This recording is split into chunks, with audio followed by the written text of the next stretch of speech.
आप सभी का फिर से स्वागत है। जो ये क्वेश्चन आप लोगों के सामने पर है, ये 2021 यूकेएलटी में पूछा गया था। इन ऑपरेटर्स को आप न्यूमेरिकल एनालिसिस में अच्छे से देखते हैं, अच्छे से पढ़ते हैं तो पता ही होगा इनकी डेफिनेशन क्या है। ये बैकवर्ड डिफरेंस होता है। जब भी किसी फंक्शन एफ एक्स पे ऑपरेट करते हैं तो इसकी वैल्यू होती है F x minus one. Usually हम वन इसलिए लेते हैं हमको करना आसान होता है। अदरवाइज इंटरवल ऑफ डिफरेंस आप एच भी लेते हैं, मतलब एफ एक्स माइनस एच। जो ऑपरेटर ई होता है उसे शिफ्ट ऑपरेटर कहते हैं। ये एक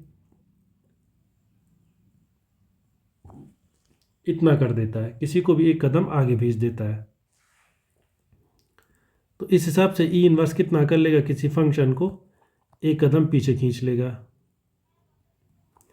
और एक मैं इसलिए ले रहा हूँ क्योंकि इसमें समझना आसान होता है।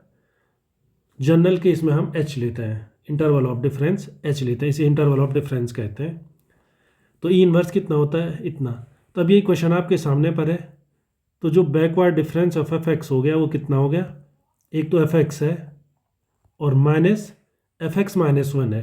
एफ एक्स माइनस वन को ये दूसरी क्वेश्चन से आप कितना लिख सकते हैं, ई इनवर्स एफ एक्स। इसलिए इसको कितना लिख सकते हैं आप, वन माइनस ई इनवर्स एफ एक्स। इसका मतलब है बैकवर्ड डिफरेंस ऑपरेट करो या फिर इसको ऑपरेट करो, बात एक ही है। तो इसको ये ऑपरेट करो, बात एक ही है का मतलब जो ये रिलेशनशिप आती है वो आती है वन माइनस ई इनवर्स। थोड़ा आप साइड चेंज कर सकते हैं जिससे क्वेश्चन के हिसाब से आ जाए। तो E inverse left hand side आ जाएगा, ई इनवर्स हो जाएगा। वन यहाँ पहले से ही है लेकिन बैकवर्ड डिफरेंस आ जाएगा तो नेगेटिव हो जाएगा। तो जो पहला वाला है वो करेक्ट होगा।